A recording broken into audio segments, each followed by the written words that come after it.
또 귀한 새벽 예배에 동행하신 우리 모든 성도님들 한 분 한 분 위에 주님의 크신 은혜와 사랑이 더욱더 함께 하시기를 축복을 드립니다.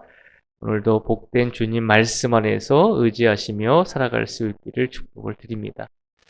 어느 날 사두개인들이 예수님께 와서 질문을 한 가지 합니다. 23절 말씀에 보면 부활이 없다 하는 사두개인들이 예수님께 와서 질문을 했다라고 기록을 하고 있습니다.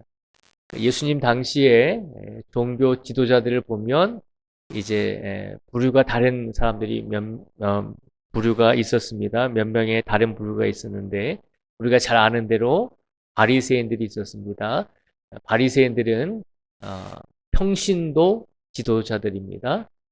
이제 이스라엘 백성들 중에서 평신도들 중에서 말씀을 읽고 또 가르치는 그런 역할을 했던 평신도 지도자들입니다.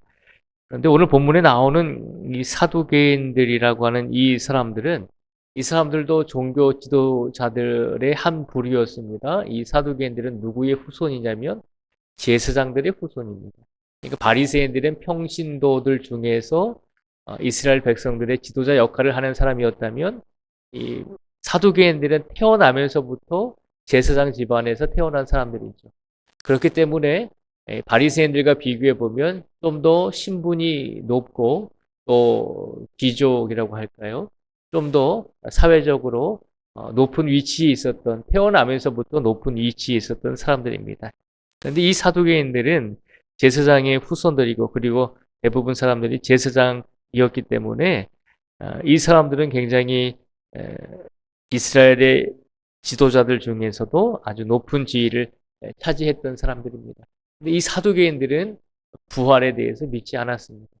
그러니까 모세오경, 창세기, 출애굽기, 레위기, 민수기, 신명기 이 5가지 이 복음에 나오는 이 말씀만 붙들고 다른 말씀은 하나님의 말씀이 아니다라고 생각을 해서 모세오경이라고 불리는 앞 구약 성경의 5권만 인정하고 그렇게 믿었던 사람들입니다. 그래서 모세오경의 말씀 속에서는 그들이 생각할 때 부활이라고 하는 하나님의 말씀이 없기 때문에 부활을 믿지 않았던 것입니다. 반대로 이제 바리새인들은 부활에 관한 신앙을 가지고 있었죠.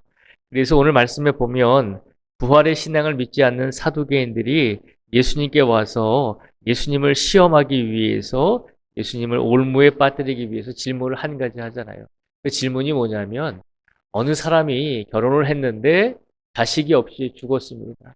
이스라엘 법으로는 자기의 형이 결혼을 해서 자녀가 없이 죽으면 형수가 가부가 되잖아요. 그리고 형이 자녀가 없기 때문에 그 대가 끊어지는 것이잖아요. 그래서 다음 동생이 형수와 결혼을 해서 이제 자녀를 낳아주도록 되어 있습니다. 그런데 7명의 형제들이 형이 결혼을 해서 자녀가 없이 죽었기 때문에 차례차례 그렇게 형수와 결혼을 해서 다시 이제 부부의 관계로 살다 보니까 결국에는 자녀를 한 명이라도 낳아야 되는데 7형제가 자녀를 한 명도 낳지 못하고 그냥 죽었다는 것입니다.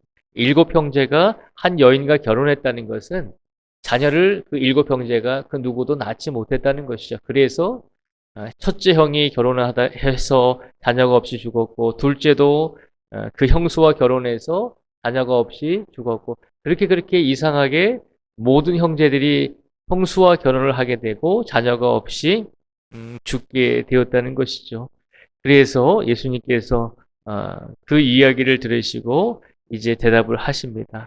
그 7명의 형제와 1명의 여인이 결국에는 나중에 부활을 하게 되면 그 여인은 7형제 중에서 누구의 아내가 되어야 되는가라고 하는 질문입니다.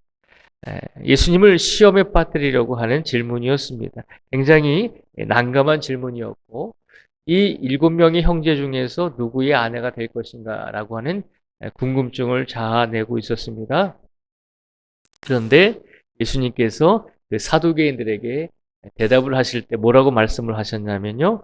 29절과 30절에 있는 말씀을 저희가 한번 같이 읽어보겠습니다. 29절과 30절의 말씀을 같이 읽겠습니다. 시작. 예수께서 대답하여 이르시되 너희가 성경도 하나님의 능력도 알지 못하는 고로 오해하였도다. 부활 때에는 장가도 아니가고 시집도 아니가고 하늘에 있는 천사들과 같으니라. 아멘. 예수님께서 질문을 하는 사두개인들에게 대답을 하신 첫 번째 이유가 뭐냐면, 대답이 뭐냐면, 너희가 성경도 하나님의 능력도 알지 못하는 고로 오해하였도다라고 말씀하고 있습니다. 너희가 이 질문을 하는 사두개인들 너희들이 성경도 하나님의 능력도 알지 못하고 그리고 오해하여서 이런 질문을 하였다는 것입니다. 이 질문이 사두개인들에게 얼마나 큰 충격인 줄 아시겠어요? 이 대답이 이 사두개인들에게는 굉장히 큰 충격이었다는 것이죠. 왜냐하면 사두개인들은 누구라 그랬죠? 제사장들이라 그랬잖아요. 제사장들에게 예수님께서 대답을 하실 때 뭐라고 말씀하시냐면 너희가 성경도 알지 못하고 하나님의 능력도 알지 못해서 오해했다는 것이죠. 제사장들에게 예수님께서 이런 대답을 하셨다는 것이죠. 제사장은 하나님의 예배를, 하나님께 드리는 예배를 주관하는 사람이잖아요. 이스라엘 백성들을 대표해서 하나님과 이스라엘 백성 사이에서 또 그 중간 다리의 역할을 하는 사람들이 제사장이잖아요. 그런데 예수님께서 말씀하십니다.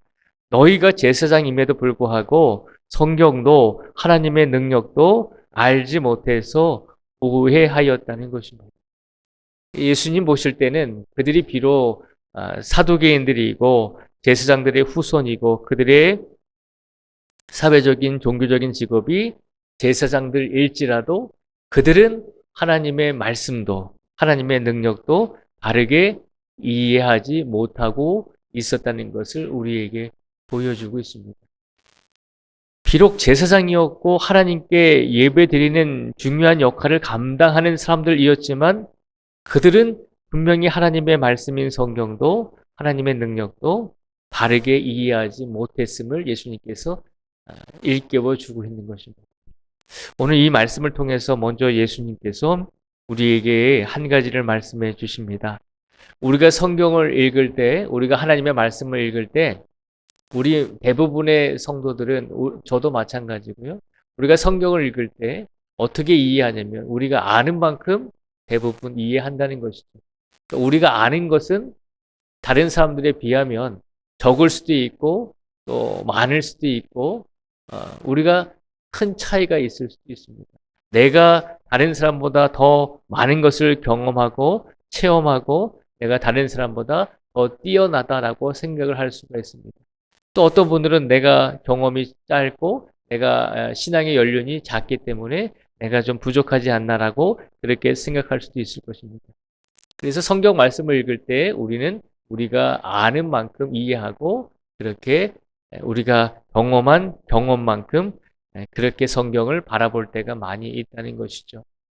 그래서 그 누구도 성경 말씀을 완전하고 완벽하게 하나님께서 우리에게 주신 그 말씀의 뜻과 계획대로 완벽하고 완전하게 흠이 없이 이해하고 해석할 수 있는 사람은 아무도 없습니다. 그러나 하나님께서 우리에게 말씀을 주시고 능력을 우리에게 더하여 주실 때 우리는 바르게 이해할 수 있게 된다는 것이죠. 우리 힘과 우리의 경험과 우리의 체험으로는 하나님의 말씀을 완전히 100% 이해할 수 없지만 하나님께서 우리를 이끌어 주실 때 우리는 하나님의 말씀을 바르게 그래도 어느 정도는 이해할 수 있게 된다는 것이죠. 근데 놀라운 것은 우리들이 가지고 있는 직분이나 우리가 가지고 있는 신앙의 연륜이나 우리가 가지고 있는 인생의 경험이 하나님의 말씀을 100% 완벽하게 이해하는 도구가 될 수는 없다는 것입니다. 그만큼 하나님의 말씀을 대할 때는 다른 무엇들, 우리의 경험과 우리의 지식과 우리의 체험들, 우리가 알고 있는 세계관, 우리가 알고 있는 가치관들, 우리가 가지고 있는 어떤 정서적인 모든 부분들, 이성적인 모든 부분들을 내려놓고 그 누구든지 하나님의 말씀을 읽고 묵상할 때는 하나님의 인도하심을 전적으로 바라야 한다는 것입니다. 사두개인들에게 제사장들 집단에게 예수님께서 말씀하셨잖아요. 너희가 성경도 하나님의 능력도 알지 못해서 부활을 오해하였다는 것입니다. 오늘 이 시간 우리의 삶 속에서 하나님의 말씀을 읽고 묵상할 때 우리 개인의 경험과 우리 개인의 어떤 이성적인 부분들이 하나님의 말씀을 가리지 않고 온전히 하나님의 이끄심과 온전히 하나님의 능력으로 우리가 성경을 읽고 묵상할 때 온전하신 하나님의 뜻을 우리가 깨닫고 하나님께서 진정으로 우리에게 바라시는 것이 무엇인지를 겸손하게 우리가 받아들일 수 있는 우리 모두가 되기를 먼저 축복을 드립니다. 그러면서 사두개인들에게 예수님께서 말씀하시죠. 이 30절과 31절에 보면요. 30절부터 32절까지 말씀을 제가 다시 한번 읽어드리겠습니다. 부활 때에는 장가도 아니가고 시집도 아니가고 하늘에 있는 천사들과 같으니라. 죽은 자의 부활을 논할진대 하나님이 너희에게 말씀하신 바 나는 아브라함의 하나님이요 이삭의 하나님이요 야곱의 하나님이로라 하신 것을 읽어보지 못하였느냐. 하나님은 죽은 자의 하나님이 아니요 살아있는 자의 하나님이시니라 하시니. 아멘. 30절에서 32절까지 말씀해 보면 예수님께서 분명하게 말씀하시죠.